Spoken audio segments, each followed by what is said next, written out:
Hi folks, Paul the Boss Man again, back with another lesson. Today we're going to talk about how to increase sales. This is one of my favorite uh, subjects. In case you haven't noticed, I'm always talking about increasing sales. That and training are my two favorite things, it seems. Here, let me give you my website again. Okay. Okay, so increasing sales. And this is important to note, and you might want to jot this down right away. There's only three ways to do it. And you're gonna be, when I tell you this, a light bulb's gonna go off in your head, and you're gonna be like, "Wow, he's right." Okay, so number one, the first way to increase sales is to get your current customers to spend more money each time they order. Okay, so now instead of them buying 100 or a $25 check, you're getting them to spend a $30 check. Okay, that's number one. Number two is you get them to order more often. Okay, so instead of them coming in once a week, now they come in twice a week. Okay, and last is to get new customers. And most often, what we only see is just getting new customers, but the other two areas shouldn't be ignored either. Okay, um, it's really that simple. I told you're going to be amazed. Okay, so when you think about increasing sales, um, you, first of all, you've got to have strong operations. You have your restaurant staff trained, and they've got to be ready for it. Okay, so um, now you're going to get into the fun stuff. Okay, and it's simple, really. It, I shouldn't say it's simple. It's a difficult thing to do, but it's not the difficult thing to do. Increasing sales is not the difficult thing to do. It's getting your operations fixed so you can increase sales. That's the hard part. Okay, and that takes a few months. But if you can't fix the operation, if your general manager can't fix the operations in your restaurant within 3 months, you've got issues. You're probably underqualified for the position. Okay, so here we go. Um, One of the first things you do is hire more people. You've heard me say it in probably three other videos. Is almost every restaurant I've ever taken over, they're understaffed. They don't know what the ceiling of their sales are. Their sales ceiling is because they don't have enough people to handle it. Even if they got one of those record-setting days. Okay, um, so um, hire more people. Okay, that's one of the things, and that affects all three areas. Okay, that's kind of an operations thing. Um, the next thing is fix operations. Okay, um, and that'll save you money. Okay, so um, now if you're the only restaurant in the company and you can control the advertising and marketing, don't market until you're ready operationally to do so. Save them advertising money. Save yourself from pissing off customers, bringing in new customers and pissing them off. Just wait. Get your operations fixed first. And right there, you've flown advertising dollars to the bottom line. Okay. Of course, your sales may dip a little bit, but it shouldn't take you too long to fix the operation. So going a month or two without advertising, three is starting to stretch it. Um, shouldn't hurt your restaurant too terribly much. Um, now, if you don't know what's wrong with your operations, do a store inspection. Ask your boss. Resign if you don't know what's wrong. Okay. Um, so the first thing we're going to discuss is getting customers to pay more money each time they come in, and largely that boils down to suggestive selling. Uh, Usually, appetizers and desserts um, have higher profit margins, and so you can bundle those with entrees and salads um, to raise the ticket average, but also uh, lower your food costs too, um, and bring in a few extra dollars. And the neat thing about this, let's just say at your particular restaurant, Your controllable costs are 25% food, 25% labor, 5% for packaging, and 5% for mileage. Okay, so 60%. Okay, let's say. Um, and um, 25, 25, 5, and 5. Okay, now if you sell an extra dessert, your mileage is going to go up. Your packaging is still going to be 5% because that's the cost of the packaging is 5%. Okay, it may go, well, take that back, it may go up slightly, but it's such a small cost, it's hardly noticeable. Okay, and that's only if it's carry out or delivery. Your food cost is really your only thing. Your food and your packaging are really the only thing that are going to be affected by it. Your mileage isn't, and your labor isn't. It's not going to, the cook's not going to work 15 minutes later or 5 minutes later tonight, and the driver's going to work 5 minutes later because you added on a piece of cheesecake. They're not. They're still going to get themselves out on time at their normal time anyway. Okay, so your labor's nothing, and your mileage is nothing. It's going to be the same cost as before. Um, Actually, your mileage percentage is going to go down because you've got a higher ticket average. Your mileage is usually a set price. It's not, a percentage of sales. So um, you've now lowered, saved. You're going to flow about an extra 30% to the bottom line. Okay, so this is huge, and this is why increasing sales is so important. Okay, and suggestive selling is so important. Um, uh, Plus, the servers and drivers will like it because higher ticket average makes for better. Most tipping is done on a percentage basis, so the higher ticket average means more tips for them. Um, so um, they like it. You like it. The owner likes it. The customer hopefully is very happy with a piece of cheesecake. Hopefully, knock on wood, and everybody wins. Win, win, win, win, win, win. Okay, and those are situations that you can do in the restaurant all the time. Win, win, win, win. That's as a manager, that's what you're wanting to create is win, win, win situations. Okay, is if someone loses, it's not good because the people involved are your customer, you, your management team, your staff, and the owner. You don't want any of those people to lose. You want all of them to win. So that's a situation where most everybody's going to win. Ooh, the type of situation you're looking to create as often as possible. Okay. Um, Now you can see why restaurants have suggested selling contests all the time because it's really profitable. Even an extra $2 here or $3 or $5, it all adds up and it helps. Okay. Um, and don't forget to bundle your do specials and bundle things. Include a dessert, include a salad, include an appetizer, and that stuff. Okay.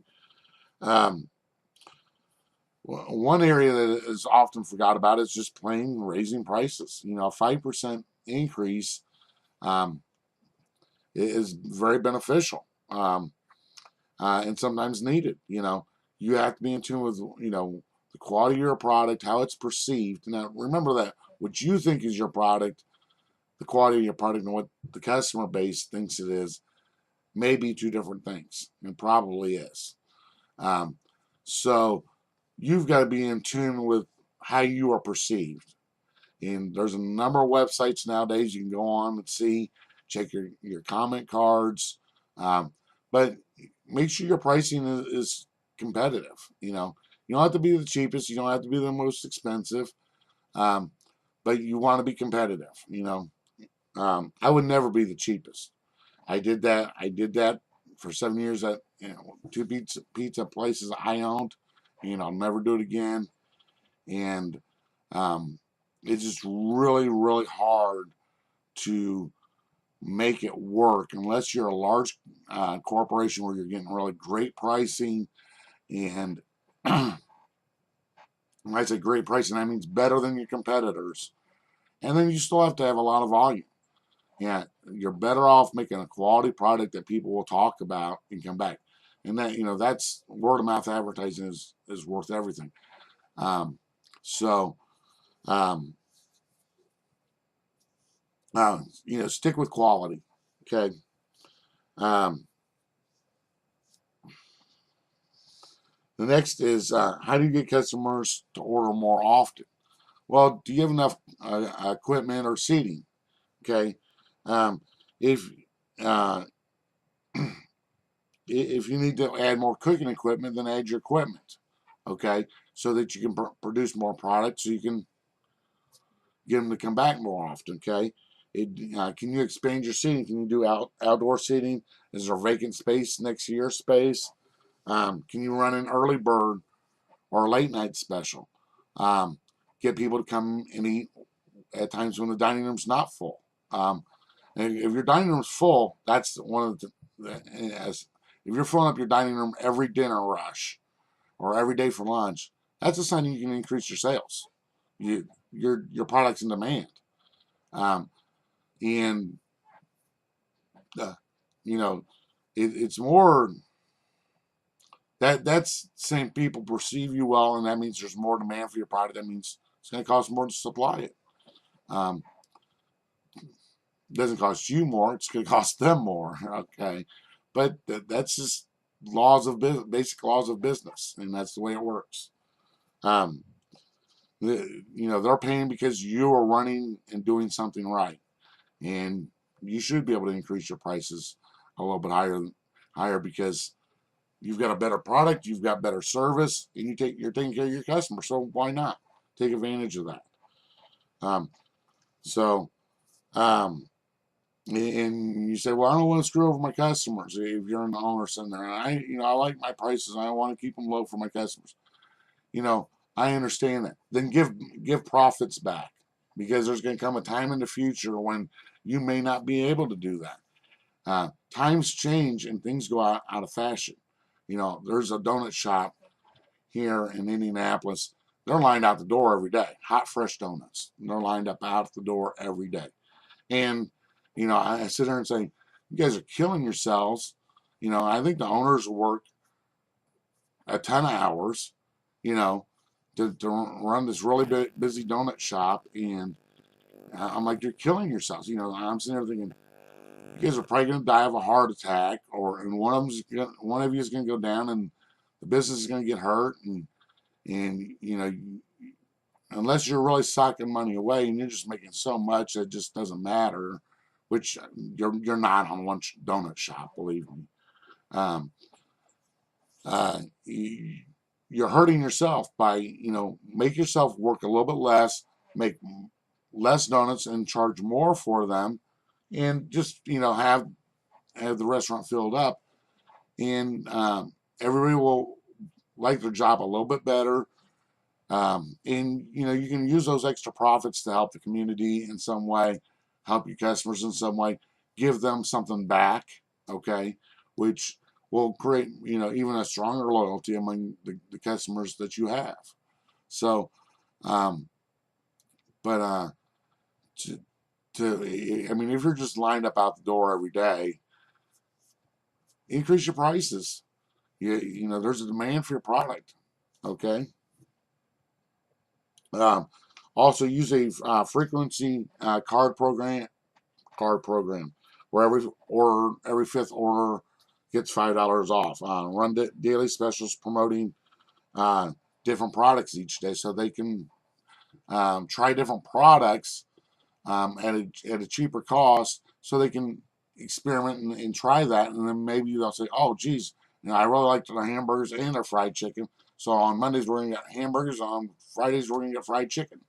So, um, promote your new products. When you come out with a new product, hopefully you think it's a really great product, and just don't add it to the menu. Promote it, okay? And like I said, hopefully you think it's a really great product, so it's worth promoting. And this might get people again to order on Mondays and Fridays, or Tuesdays and Saturdays, or Friday and Saturday, whatever. Try a flavor of the month. Um, Again, just something new to draw them in. A lot of restaurants aren't that big on it. Want to big chains I worked for, they swore they never do it. Now they do it every month or two. A new flavored pizza, and they're getting pretty wild nowadays. Buffalo chicken and club pizzas and barbecue pizzas and stuff you think you never even belongs on a pizza, they're putting on it nowadays, just to get people to try something new and something different. Okay. Another thing is add a new day part. Can you add breakfast? If you're doing great lunch sales and dinner sales, can you add breakfast and make more money? Okay. Promote other services. If your dine-in business is killer, promote your delivery and your carry-out business. Okay. Add delivery. Okay. No, there's so few restaurants that deliver nowadays. Adding delivery will be a huge thing. Okay. And if you need help with that, contact me. I'll love to help you. I've got 30 years experience in delivering food. Okay. So that's one of my expertise is that. So, and it's not an easy thing to do, and most people are just scared of it. But if you need help setting up a delivery operation, adding that to your restaurant, give me, shoot me an email. I'll be glad to help you. The last way is getting new customers, which is everybody does this, so I'm not going to go raw in depth to it. I'm just going to list some of the options that you have. Is you get your traditional, your TV, radio, and your print. Print being flyers or coupons. Okay, and then you've got local store marketing. Now this is a little bit different. There's more room for creativity here. It's less traditional. You do door hanging. One of the things I love doing was post-it note coupons. I would put them on people's mailboxes, on their apartment complexes. I put them on the doors. Yeah, I know on mailboxes it's actually illegal, even though it's going on the outside of the mailbox. But usually a piece of paper on the outside of the mailbox, the mailman's not going to complain about. Occasionally they will. Then you've got to stop doing it. You start up a week later again anyway, or just move to a different carrier's area. Okay. Next is magnets with coupons on them. A magnet that might list your. Way I did it is I did a business card magnet, and beneath it was 4 perforated coupons that were you could tear off, and the business card magnet and my or my daily specials for the 7 days of the week. So that goes on the refrigerator. I like those for the same purpose as the Post-it notes. They can go right on the mailbox. Of course, a lot of people have plastic mailboxes nowadays, so you throw them in a newspaper box instead. Okay. School and college newspapers. I used to do.